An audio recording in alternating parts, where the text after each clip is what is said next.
After my wife passed away, we had the meeting to discuss the inheritance. My daughter-in-law smirked with an icy smile. Now that the old lady is gone, you are going to put the company in my husband's name and manage on your own. I smiled. But when my lawyer entered the room, he read the DNA test results aloud. I am glad you are here. Stay with me until the end of this story, and let me know in the comments which city you are watching from, so I know how far this story has traveled. My name is Stephen, and I am 61 years old. 7 days ago, I buried my wife Margaret, with whom I shared 35 years of marriage. 7 days. And already my family was circling like vultures, convinced that what she left behind belonged to them. The funeral was a blur of condolences and empty words. People who barely knew Margaret suddenly appeared with anecdotes about her kindness and generosity. But what hurt the most was not the grief, but seeing my son Nicholas and his wife Olivia trying to hide their anxiety during the service. While I was saying goodbye to the woman I had loved since I was 26, they were already calculating the inheritance. Today was the day we would discuss Margaret's will, and I asked everyone to meet in my office at 3 o'clock sharp. The same office where I built Sterling Industries from scratch, working 18-hour days while Margaret raised Nicholas. The same room where I made the decisions that transformed a small construction company into an empire valued at around $12 million. I sat behind my mahogany desk, the one Margaret gave me for our 10th anniversary, stroking its shiny surface. Every corner of that room held a memory of her, the crystal paperweight she brought back from our trip to Ireland, the family photo from Nicholas's high school graduation, where we all looked genuinely happy. That seemed like another life. Nicholas arrived first, as always when money was involved. At 33, he had inherited Margaret's height but none of her warmth. His expensive suit, like the ones I had bought him since he finished college without ever having worked a day in his life, was impeccably pressed. Behind him came Olivia, his wife of 8 years, with her blonde hair styled in that artificial way that surely cost more than most people's weekly salary. "Dad," said Nicholas, settling into the leather chair across from my desk. His voice had that tone I always disliked, the one he uses when he pretends to listen to an old man. "I know this is difficult, but we need to talk about practical matters." Olivia did not even feign sympathy. She sat just on the edge of the other chair, tapping her perfectly manicured nails against her designer bag. "Stephen, we appreciate you calling this meeting. Nicholas and I have been talking, and we believe it is time to make important decisions regarding the company." I watched her face, noting the barely disguised excitement shining in her green eyes. Olivia had never worked a single day in her life. She married Nicholas as soon as she left college, the moment she knew he would inherit everything. For 8 years, she played the role of the exemplary daughter-in-law while making detailed calculations of every single one of our assets. I asked about the company with a neutral tone. "What about it?" Nicholas leaned forward, with that serious expression he had mastered perfectly. "Well, now that Mom is gone, it makes sense for everything to be transferred to my name. You are 61, Dad. You should start thinking about retiring and enjoying your golden years." I almost laughed. Golden years? As if I hadn't earned every gray hair building everything from scratch while my son grew up believing everything would be handed to him. "Besides," added Olivia with a sickly sweetness, "now that the old lady is gone, we can finally modernize things and bring the company into the 21st century. The old lady, that is what she called Margaret. I felt something cold settle in my chest, but I remained calm. Margaret had always defended her, claiming she just needed time to adapt to our family. Even when Olivia made sarcastic comments about our old-fashioned traditions or mocked Margaret's stories about the company's beginnings, she kept including her, loving her like the daughter she never had. "And how would you modernize it?" I asked, with genuine interest to know what Olivia thought she knew about running a business. "Well, for starters, we could sell some small properties, like that old warehouse district you cling to so much. It is a high-demand zone now. We could make millions selling it to developers." Olivia's eyes sparkled as she spoke. "And that construction crew you have kept on the payroll for 20 years, half of them should retire. Those men helped me build everything. Tony had been with me from the beginning, working overtime without complaint when we got our first big contract. James has a son in college and another getting married next year. But to Olivia, they were just numbers on a spreadsheet." "Mom always said you were too sentimental for business," added Nicholas with a condescending tone disguised as softness. "It is time to think with your head, not your heart." Margaret never said that. On the contrary, She always supported my decision to treat our employees like family. She organized Christmas parties for them, remembered their children's names, sent flowers when they lost a loved one. But Nicholas and Olivia had rewritten history to suit their convenience. I looked at my son, the man I raised, educated, and supported for 33 years, searching for something familiar in his face. When did he become so calculating? When did the boy who helped me in the workshop on weekends transform into someone who spoke of his mother's death as if it were an opportunity? It seems you two have already decided everything, I said finally. Olivia smiled, mistaking my calm for approval. We have thought about it a lot. Nicholas has excellent ideas for expanding into commercial development. With the right investments, we could double the company's value in 5 years. Double it by destroying everything Margaret and I had built together, by firing people who had been loyal for decades, by turning our family business into a soulless corporation focused solely on profit margins. There is just one thing, I said as I opened the top drawer of my desk. Inside was a manila envelope I had been carrying for a week, sealed and waiting for this moment. We need to wait for my lawyer. Nicholas frowned. Lawyer? Dad, this is just a family matter. We do not need lawyers for a simple transfer. Oh, strictly speaking, we do need them, I replied, feeling something I hadn't felt in days, a small spark of satisfaction, because there are certain things about this inheritance that you do not know. Olivia's smile faded slightly. What kind of things? Things that require legal documentation. I looked at my watch. 3:15. David should be arriving any moment.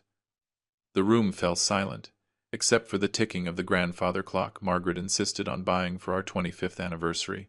Nicholas and Olivia exchanged glances, and I could see the first hint of uncertainty creeping into their expressions. Dad, you are exaggerating, said Nicholas, but his voice no longer held as much assurance. What could require a lawyer that we cannot discuss as a family? I looked him directly in the eyes for the first time since he arrived. Son, there are things about this family you never knew, things your mother and I decided to keep private to protect you. Olivia leaned forward, losing her composure.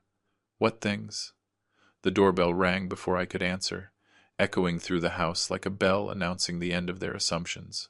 I stood up slowly, feeling every one of my 61 years in my bones, but also feeling lighter than I had in decades. That must be David, I said as I walked toward the door. And after today, you will understand why your mother's death changes nothing about the ownership of this company.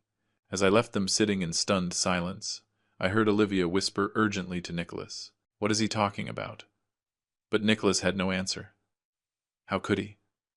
He never bothered to know the true story of his birth, the true story of our family. He had been content living in the comfortable lie we had built around him. Today, that lie was about to crumble, and with it, every assumption they had made about their future.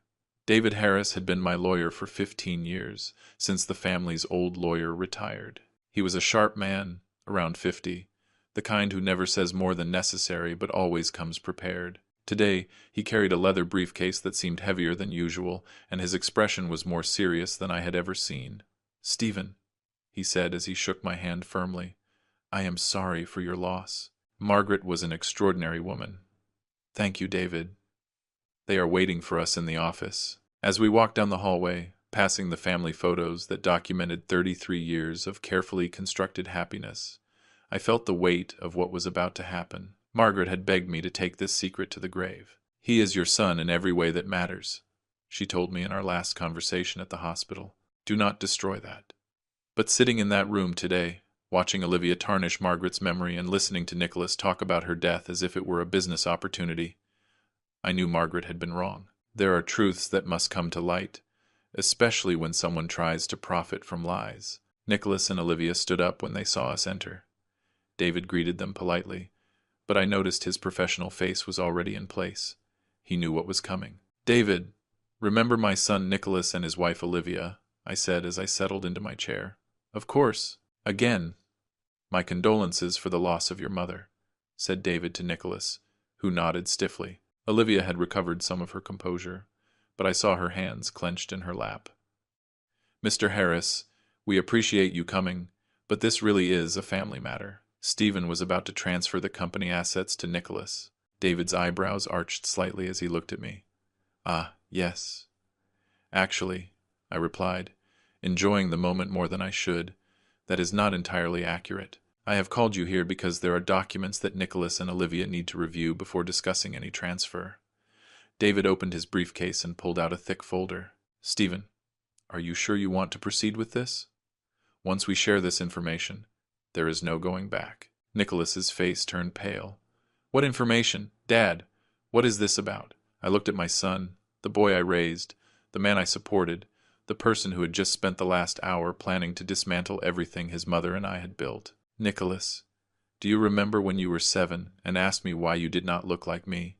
A flash of confusion crossed his face. You said it was because I looked like Mom's family. I lied. The words floated in the air like smoke. Olivia's mouth parted slightly, and Nicholas took a step back. David, I said quietly, please show them the DNA test results. David pulled a lab report from the folder, one of those with official letterhead and scientific jargon that leaves no room for doubt. He placed it on the desk so all three of us could see. This test was conducted 3 weeks ago, said David in his professional tone. It compares DNA samples from Stephen Sterling and Nicholas Sterling. Nicholas's hands trembled as he took the paper. I watched his eyes scan the technical terms until he reached the conclusion written in bold letters. Probability of paternity, 0%. This is impossible, whispered Olivia, but her voice lacked strength. I am afraid it is quite conclusive, said David. Nicholas is not Stephen's biological son. The silence that followed was overwhelming. Nicholas collapsed into his chair, the paper still in his hands. Olivia looked at me as if I had slapped her. How? Nicholas's voice was barely a whisper. When did you know?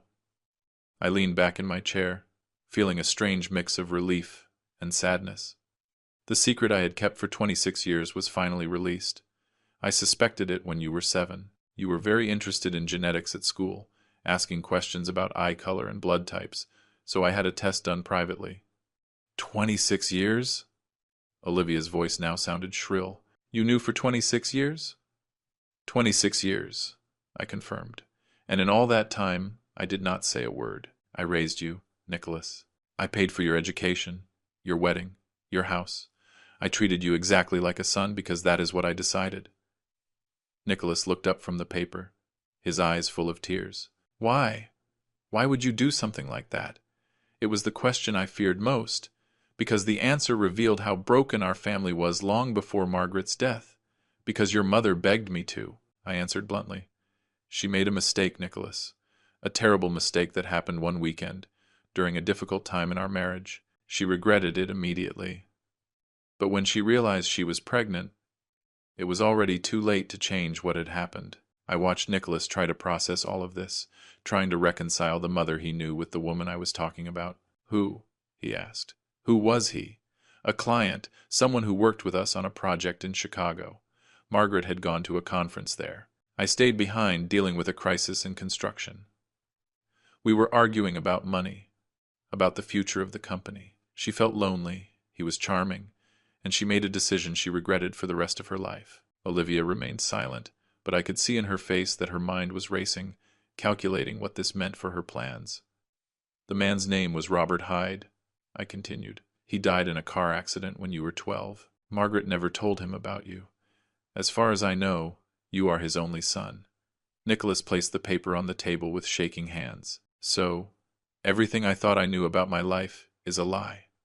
No, I replied firmly. The love your mother and I felt for you was real. The life we built together was real. The only lie was biology.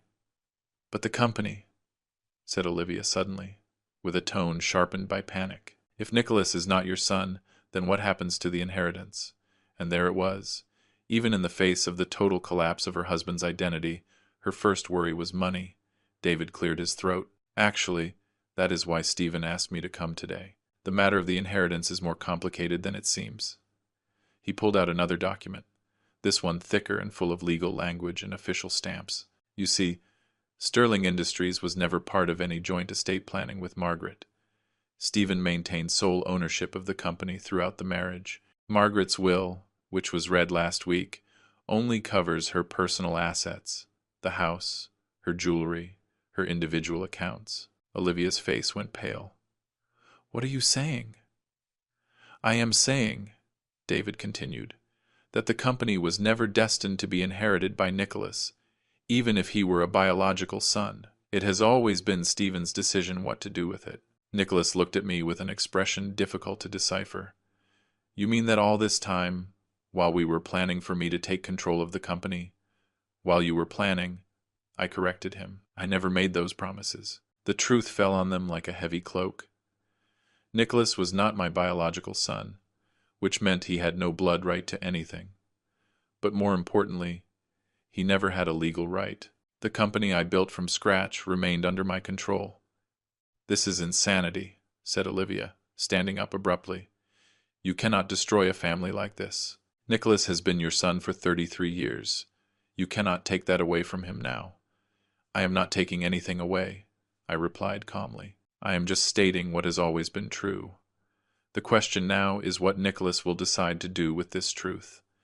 Nicholas was still looking at the DNA results, his world reconfiguring before this new reality. Did she suffer? He asked suddenly, knowing this secret. Every day, I admitted. She wanted to tell you many times, especially when you started working at the company, but she was afraid you would hate her for the lie. And you? Did you hate her? I took a moment to think about our 35 years of marriage, the good times and the hard ones. For about 6 months, yes, I was furious, hurt, betrayed, but then I understood that hating her would change nothing. You were already here, you were innocent, and she truly regretted it. So, I made the decision to forgive and move on. How noble, said Olivia with sarcasm. And now you use this information for what? To punish us. I looked at her with the serenity I had cultivated over years. I am not punishing anyone, Olivia. I just want everyone to understand the reality clearly before decisions about the future are made. David put his papers back in the folder. Stephen, do you want me to explain the legal implications?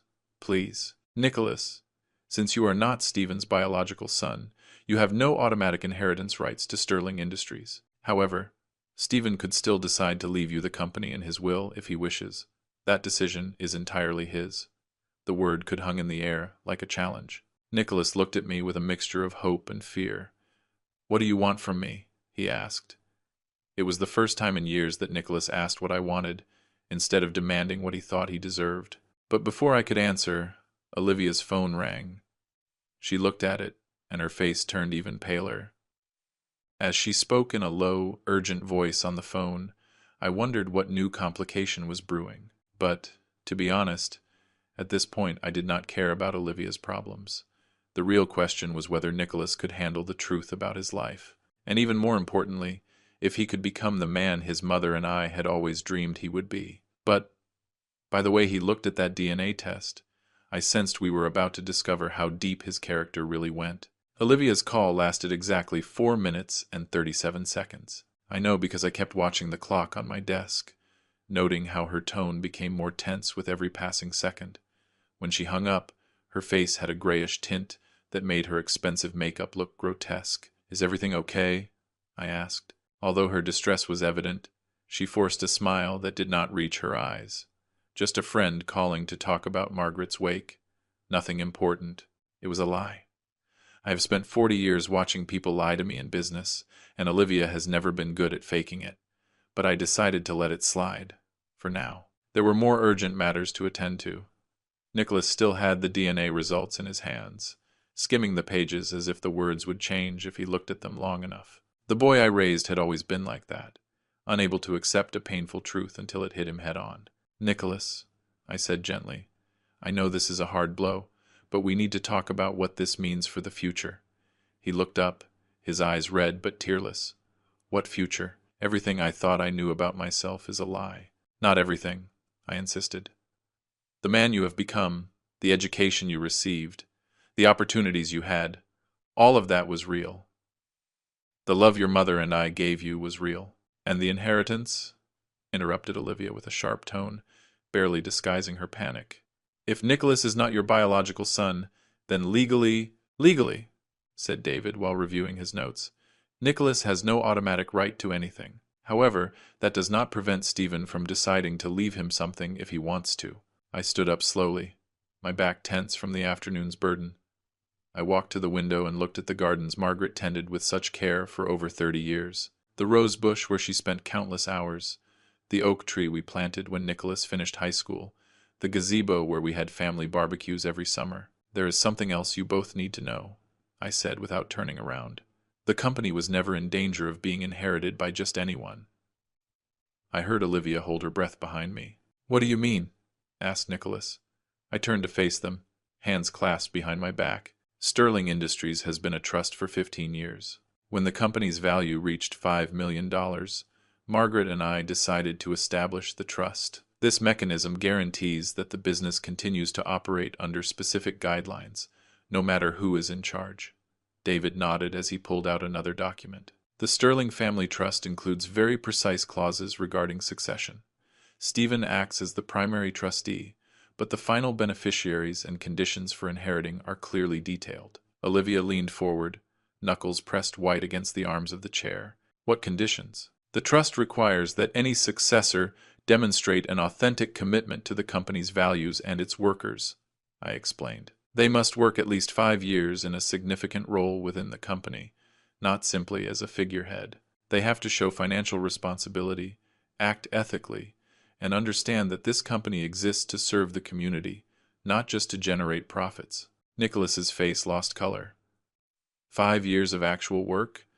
That question told me everything I needed to know about his character. In the 8 years he had been married to Olivia, Nicholas had worked intermittently at the company, almost always in comfortable positions that required no genuine effort. He showed up when it suited him, delegated important tasks, and spent most of his time thinking about how he would spend the inheritance he expected. 5 years of true dedication, I confirmed. Knowing the business from the ground up, understanding how we operate, why we make certain decisions, what our responsibility is to the employees and their families. "That is absurd," said Olivia, finally losing her composure. "Nicholas has an MBA from Northwestern. He does not need to learn construction from the basics. His MBA taught him theory," I replied calmly, "but it did not teach him what it means to be responsible for 63 families who depend on Sterling Industries to live." I walked to my desk, opened the bottom drawer, and pulled out a thick folder I had been preparing for months. "Here are the financial records of every employee," I said, placing it on the desk. "Their salaries, their families' medical needs, their children's college plans. Every decision we make affects real people with real problems." Nicholas took the folder with trembling hands. As he opened it, his expression shifted from confusion to something resembling understanding. "Tony has been with us for 22 years, I continued. "His daughter just started at State University. His wife is undergoing cancer treatment. The insurance we offer is the only thing keeping them from ruin." He turned to another page. "James has twins who will be starting college in 3 years. His wife is an elementary school teacher. They have been saving for 15 years to give those kids opportunities they never had." "Dad, I know these people," mumbled Nicholas. "You know their names," I corrected him. "You do not know their stories. You do not realize what it would imply for everyone's lives if someone decided to modernize the company by firing staff or selling assets." Olivia stood up abruptly, her face flushed with fury. "This is emotional manipulation. You are trying to make Nicholas accept whatever crumbs you want to give him, taking advantage of his guilt." "I am trying to make him understand what it means to have real responsibility," I replied, without looking away from her. "Something neither of you has ever shown." "How dare you?" she snapped, indignant. "Nicholas has worked hard all his life." I almost let out a laugh. "Nicholas hasn't done a day of serious work in his life. He has survived on the expectations of others, and privilege, just like you." The words hung in the air like a slap. Nicholas flinched but didn't reply. Deep down, he knew I was right. "But this is what I am willing to offer," I added, looking directly at my son. "If Nicholas wants to prove he is worthy of inheriting this company, he can start tomorrow. Entry-level position, standard salary, no privileges. He will have to work his way up like anyone else, learn every aspect of the business, and demonstrate that he understands what it means to be a leader." "And if he succeeds?" asked Olivia, her voice tense. "If during 5 years he does well, shows true commitment and growth, then yes, the conditions of the trust will allow him to inherit control of Sterling Industries." Nicholas looked up from the personnel files, his expression more serious than I had seen in years. And if I don't do it, then the trust will proceed to dissolve the company and distribute the assets according to other clauses I established. The employees will receive generous severance packages, and the rest of the value will go to the charities Margaret and I supported. You prefer to destroy the company rather than let Nicholas inherit it? Exclaimed Olivia with disbelief. I prefer to prevent someone without an understanding of the company's true value from ruining it, I clarified. Sterling Industries is not just a source of profit. It is a legacy, a responsibility, a commitment to those who helped build it. David cleared his throat. Stephen, shall I explain the deadline? I nodded. Nicholas has 30 days to decide if he accepts these conditions. If he decides not to, or if he starts and then quits before completing the 5 years, the dissolution process begins immediately. The room fell silent. Only the ticking of the old clock could be heard. Nicholas kept looking at the employee files, his face reflecting a mix of emotions difficult to decipher. Olivia was breathing heavily, making mental calculations about what she had just heard. There is something else, I said as I pulled the last document from the desk. Olivia, this concerns you directly. She snapped her head up, eyes wide with alarm. The trust includes clauses related to family stability and personal influence. If Nicholas decides to accept this challenge, he will have to demonstrate that his private life favors his professional growth. What does that mean? She asked, though I noticed she already sensed it. It means that any person who undermines the company's values or attempts to manipulate Nicholas's decisions will be considered a disqualifying influence. I handed her the document. Here are the conduct requirements specified in the trust. I advise you to read them carefully. As Olivia turned the pages, her face changed. First confusion, then rage, and finally absolute panic as she understood what was before her eyes. This is a postnuptial agreement, she whispered. Modified and updated last month, confirmed David. If Nicholas accepts the challenge and Olivia's behavior is deemed to negatively affect his performance, the marriage becomes grounds for losing the inheritance. Nicholas looked up sharply. Are you asking me to choose between my wife and the company? I am asking you to choose between fostering destructive behavior or taking responsibility for your future, I replied. The decision is yours alone.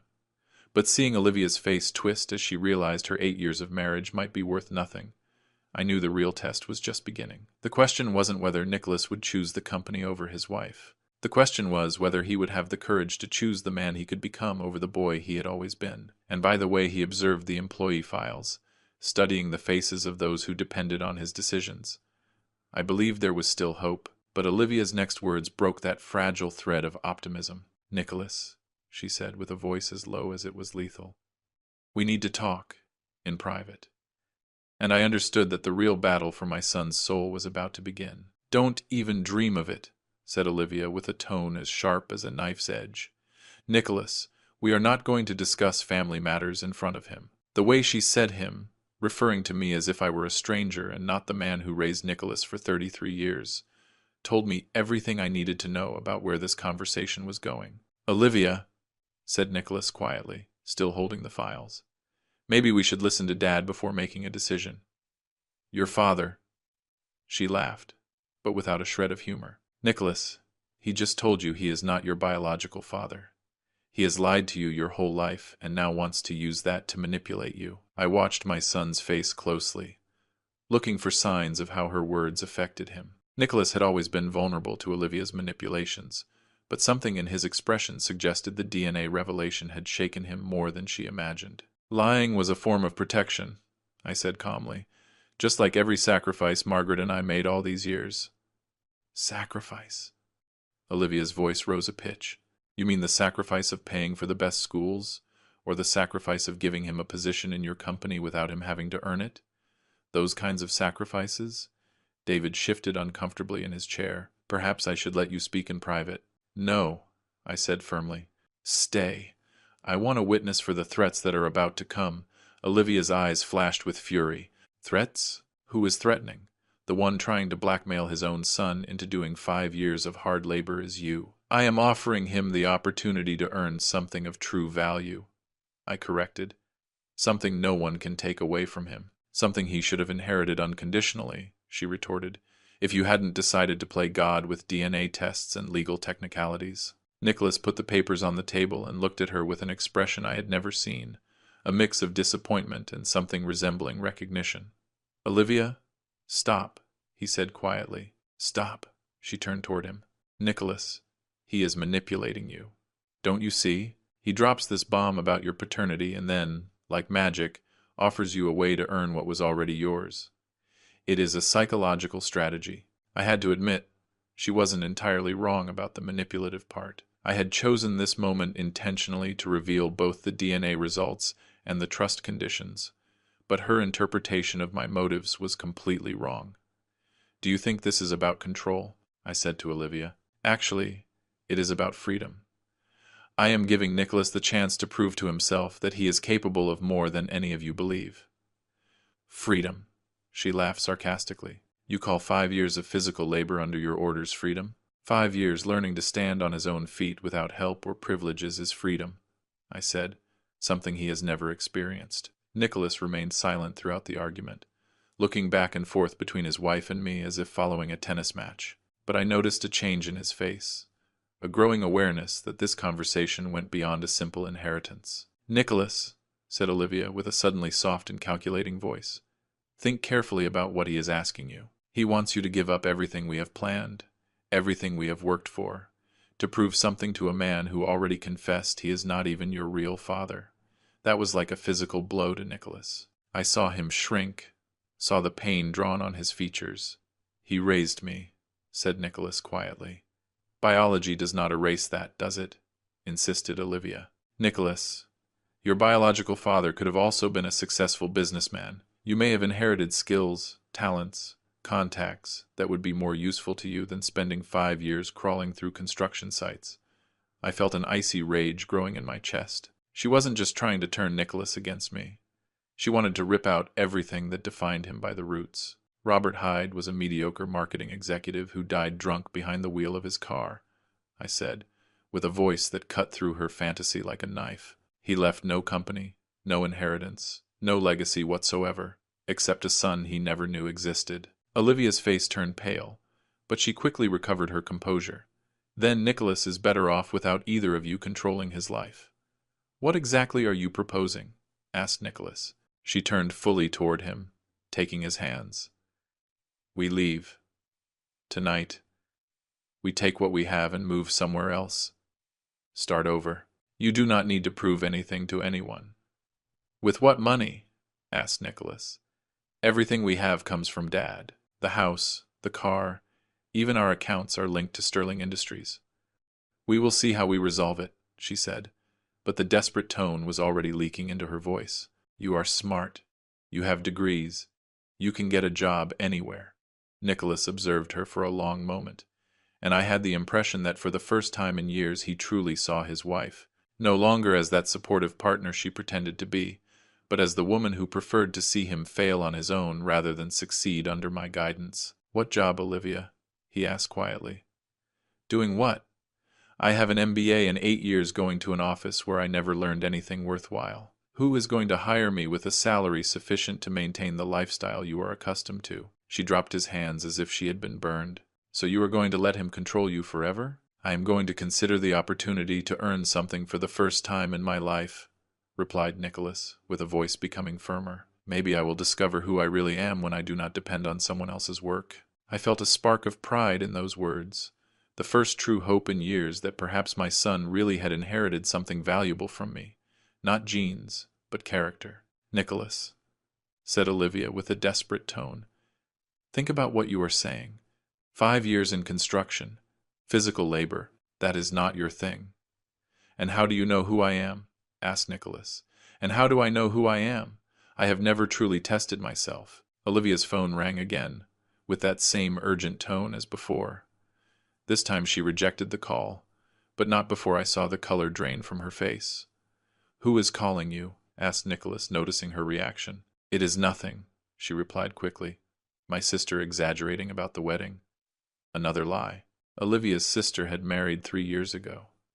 "David," I said, "could you leave us alone for a moment? I think this conversation needs to stay within the family. I will be in the kitchen if you need me. Take the time you require." When he left, I turned directly toward Nicholas and Olivia. There is something else you should know. The reason I decided to tell you everything today has nothing to do with just the inheritance. Nicholas looked up abruptly. What do you mean? I walked to my desk and pulled out a folder I had hoped not to have to use. Olivia, that call wasn't from your sister, was it? Her face paled instantly. I don't know what you were talking about. It was from Marcus Reeves, from Republic Bank, I continued. About the personal loan you applied for 3 months ago using this house as collateral. Nicholas turned his head sharply toward his wife. What loan? Olivia's mouth opened and closed like a fish out of water. Nicholas, I can explain. The loan for $250,000, I continued without pause, which you have already defaulted on. The same one you took out without Nicholas knowing, forging his signature on the application. The silence that followed was overwhelming. Nicholas looked at his wife as if she were a stranger. You mortgaged our house? He whispered. It isn't our house, she said desperately. It is his house. He owns everything, Nicholas. I just wanted to give us a little independence. By committing fraud? Nicholas's voice was rising. Olivia, what did you do with the money? She looked around like a cornered animal. I invested it in a business opportunity. It was supposed to be a sure thing. What kind of opportunity? I asked, though I already knew the answer thanks to the private investigator's report I had kept in my safe. A spa franchise? She said with a dull voice. In Chicago.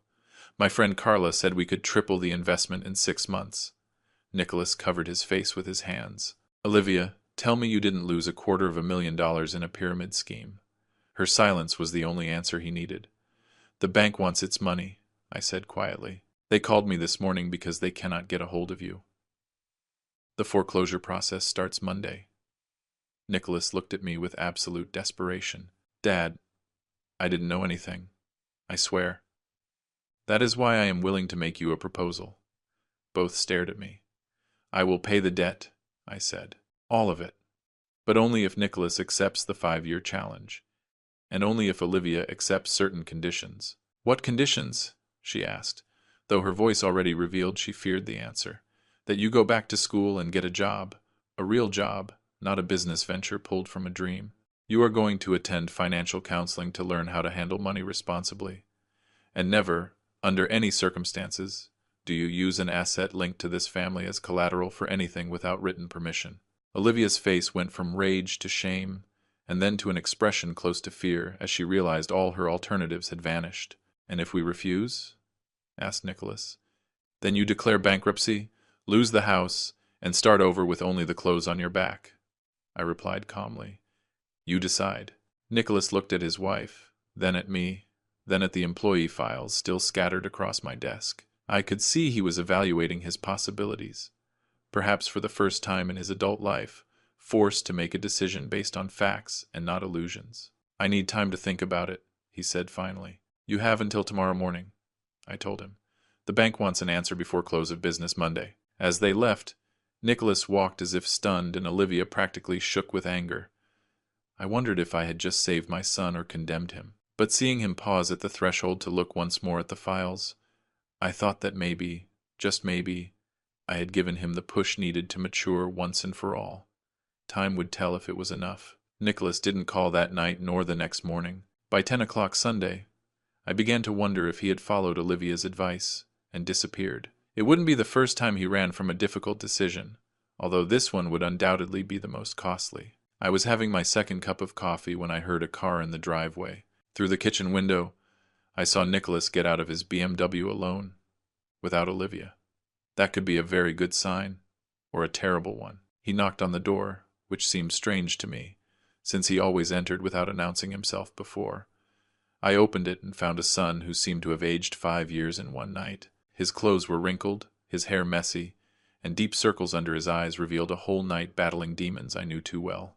Dad, he said in a low voice. Can we talk? I stepped aside to let him in. Coffee, please.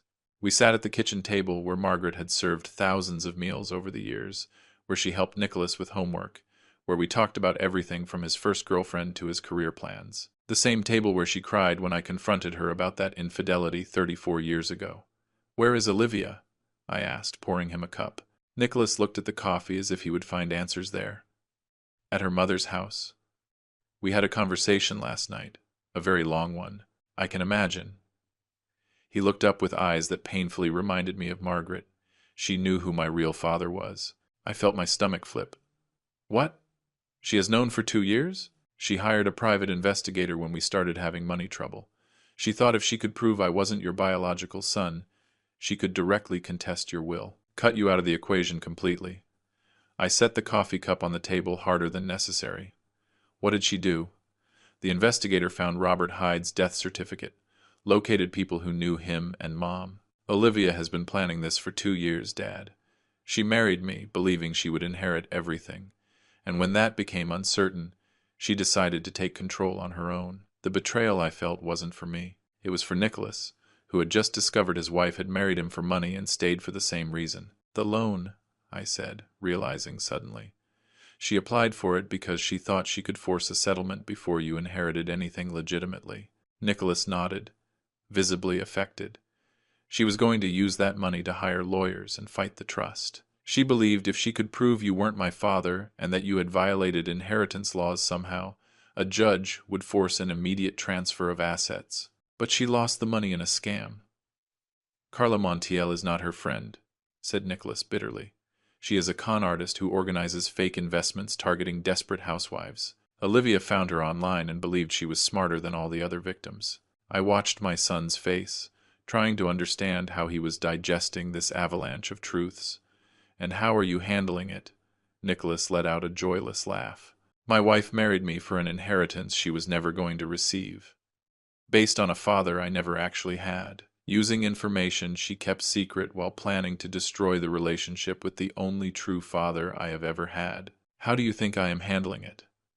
I think you are stronger than you realize, I said carefully. The fact that you are here, asking questions instead of running, tells me a lot about your character. Really? His voice sounded broken, because I feel like I don't know who I am anymore. I don't know who my real father was. I don't know if anything I believed about my life was true, and apparently I don't even know how to choose a partner well. I leaned toward him, choosing my words well. Nicholas, the man who raised you was real. The love your mother gave you was real. The opportunities you had were also real. The only thing fake was Olivia's intentions.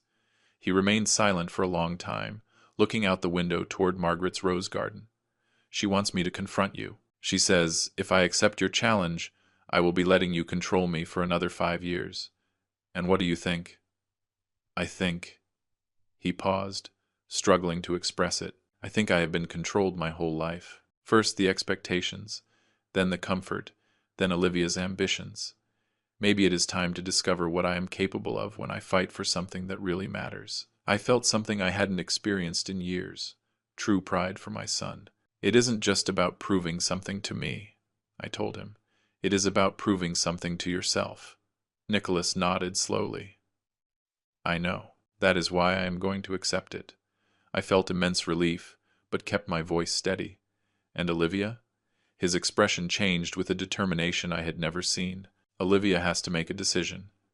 She can support this and strive to be a better person, or she can leave. I am not going to let her sabotage this opportunity. It is not going to be easy, I warned him.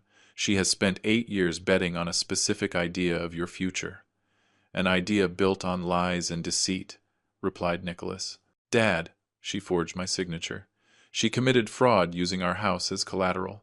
Even if I wanted to trust her again, how could I? It was a valid question, and a clear sign that Nicholas was finally seeing his marriage clearly. There is something else, he continued.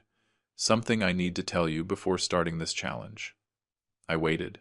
All my life I have been afraid of you, he said quietly. Afraid of disappointing you, afraid of not measuring up, afraid you would discover I am not good enough to be your son. His words hit me like a punch. Nicholas, let me finish, he asked. I realize now that fear stopped me from really trying. It was easier to stay comfortable, take the easy positions in the company, let you make the important decisions. Because if I never really tried, I could always tell myself I would have succeeded if I had wanted to. I saw myself reflected in that confession, in the young man I was terrified of failing, who almost let that fear keep him from founding Sterling Industries. But yesterday, Reading those employee files, seeing what the company really means to people like Tony and James, I understood something, Nicholas continued. I don't want to be someone afraid to try. I don't want to be a man who lets others carry his responsibilities.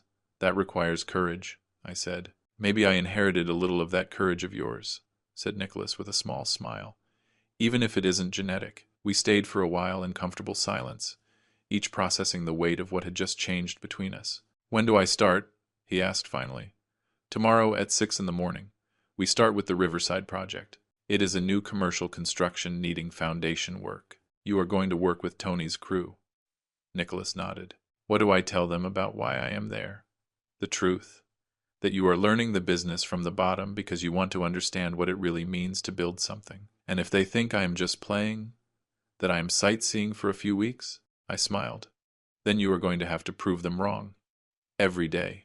For 5 years. Nicholas stood up and extended his hand. Deal. I shook his hand, feeling the calluses that would soon be born of true work. As he headed to the door, he stopped for an instant. Dad, what if I fail? If I can't handle the physical work, or if I don't learn fast enough? Then you fail, I answered bluntly. But you will fail trying to become someone better than you were. That is already more than many can say. Nicholas nodded and left. I watched him drive away in his truck, noting he didn't turn toward the house he shared with Olivia.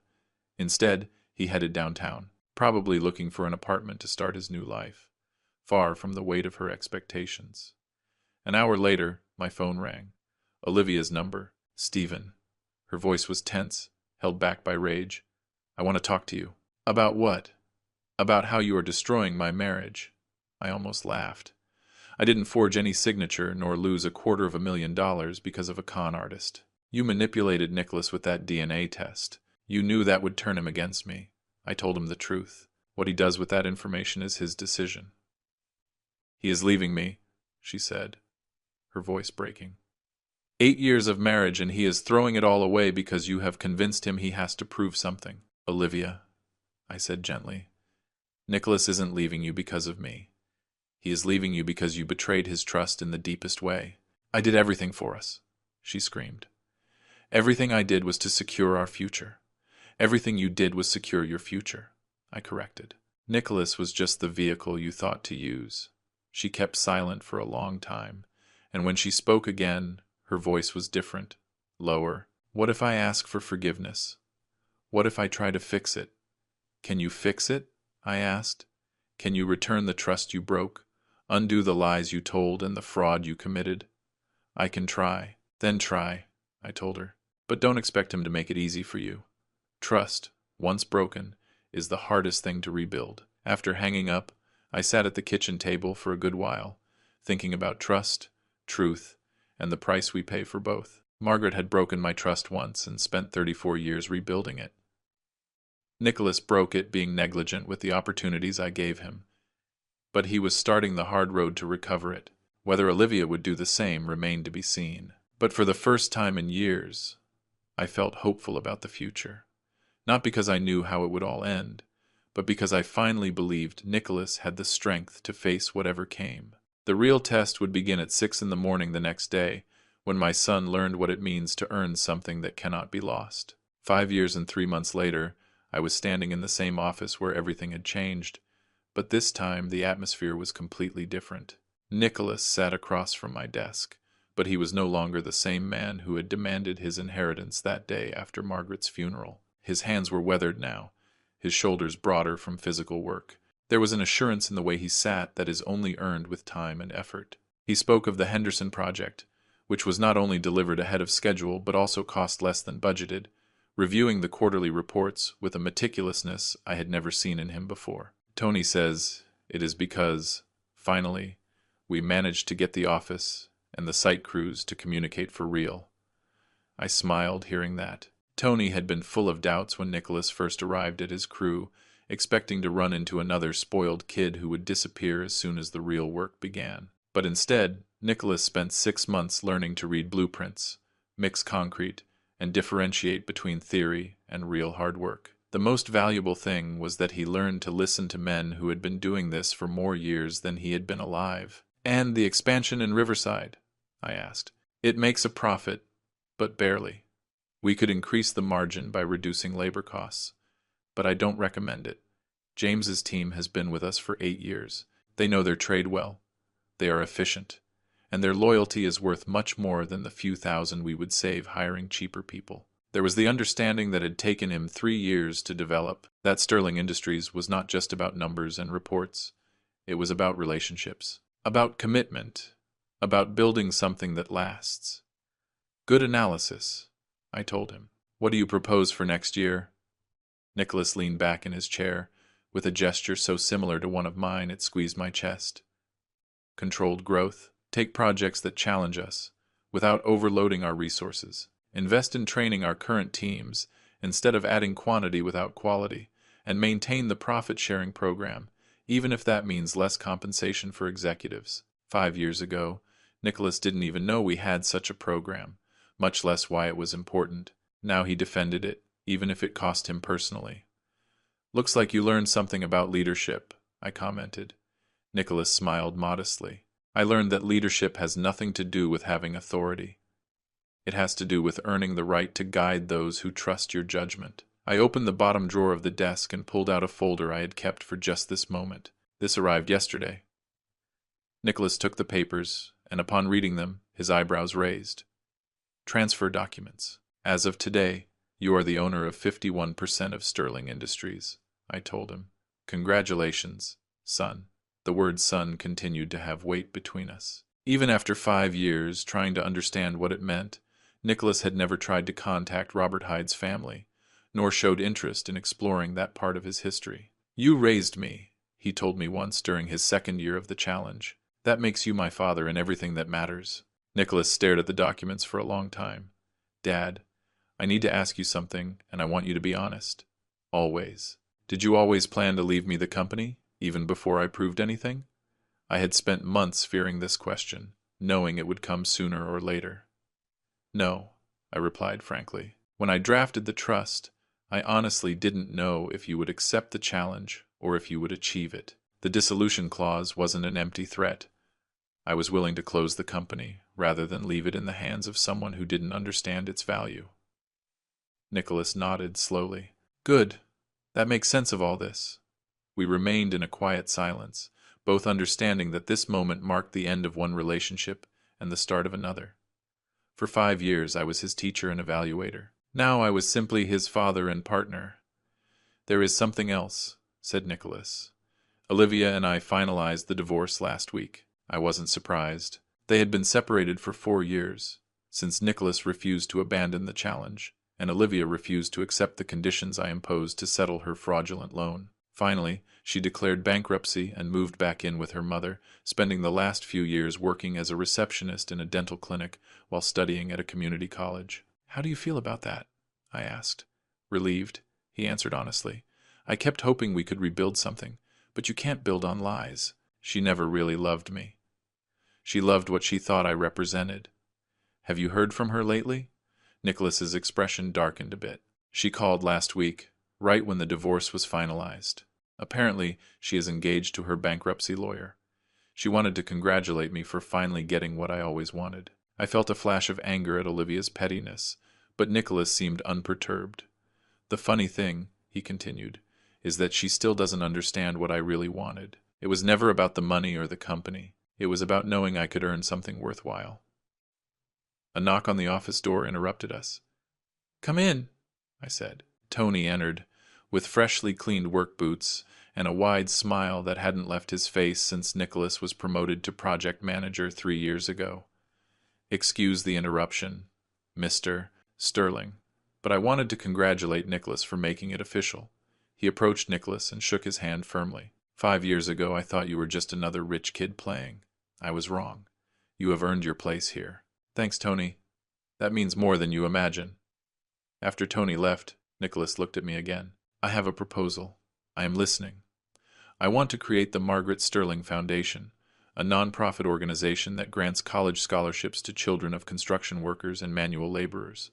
It will be funded with 5% of the company's annual profits. I felt a lump in my throat hearing Margaret's name. She would have loved it. I know. I remember she talked about how hard it was for you to pay for your studies when you were starting, She always said education was the foundation of everything else you achieved.